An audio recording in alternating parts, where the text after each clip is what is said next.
নমস্কার। এই মুহূর্তে গুরুত্বপূর্ণ খবরে চোখ রাখবো পশ্চিম বর্ধমান আসানসোল থেকে।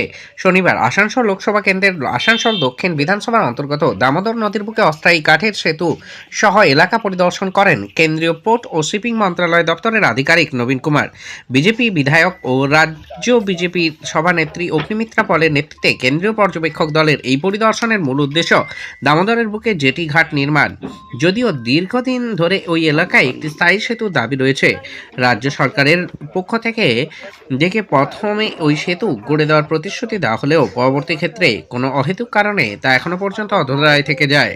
যদিও বিজেপির বিধায়িকা অগ্নিমিত্রা পল দাবি করেছেন তিনি বিধানসভায় এই অঞ্চলে স্থায়ী সেতু গড়ে দেওয়ার স্বার্থে কেন্দ্র ও রাজ্যের ৮০ ও ২০% প্রস্তাবও দিয়েছিলেন, কিন্তু তাতেও রাজ্য সরকারের কোনো সদুত্তর না দেওয়ায় প্রথমে তিনি কেন্দ্রীয় সড়ক যোজনা মন্ত্রী নীতিন গডকরির সাথে দেখা করে স্থায়ী সেতুর প্রস্তাব দেন।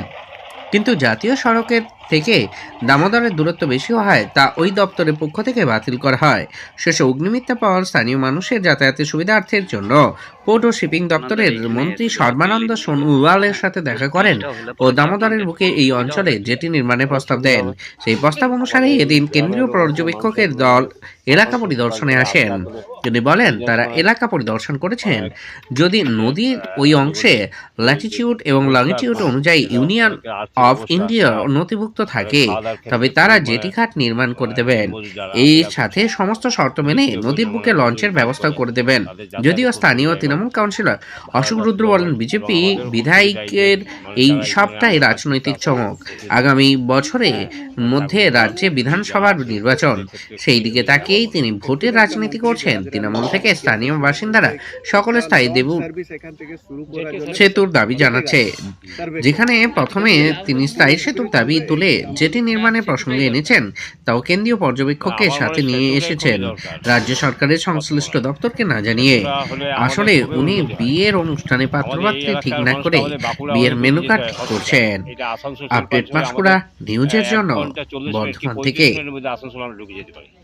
এবং গাড়ি 4 চাকা গাড়িতে আমরা পেশেন্টকে যে সময় অ্যাম্বুলেন্স করে নিয়ে আসতে পারি, যা বাঁকুড়া গেলে হয়তো তারই মারা যেতে পারে পেশেন্ট। হ্যাঁ, তারপর হচ্ছে ডেলিভারি পেশেন্ট, এমার্জেন্সি আর কি। হ্যাঁ, আপনারা তো ওই পারে থাকেন। হ্যাঁ, আমাদের এই আপনাদের রাজনৈতিক নেতাদের কি কোনোদিন এই জিনিস বলেছিলেন যে আমাদের অসুবিধা হচ্ছে, একটা ব্রিজের দরকার? না, আমাদের একটা এই নদী কমিটি এই সাইডে আমাদের করা হয়েছিল, তো কমিটি থেকে অনেকবার বারবার প্রস্তাব দিয়েছিল এই ব্রিজ করার জন্য, কিন্তু আমার মনে হয় এই শুনে আসছি এই ব্রিজ হবে, এই মাল নামছে, এই এত কোটি টাকা স্যাংশন এই শুনে আসছে এই 5 বছর ধরে, কিন্তু এখন পর্যন্ত কোনো না মাল নেমেছে না কোনো কিছু আমাদের এখানে হয়েছে। বর্ষাকালে কতটা আপনারা অসুবিধার মধ্যে? এর আগেও একজন অগ্নিমিত্রা পল বললেন যে আমি ব্রিজ করব। এর আগেও মুখ্যমন্ত্রী মমতা ব্যানার্জির লোকও এসে বলেছিল করব, কিন্তু আজ অবধি কোথাও কিছু নাই। কি নাম? আমার নাম রবীন কুমার তেতিরুড়ি। কোথায়?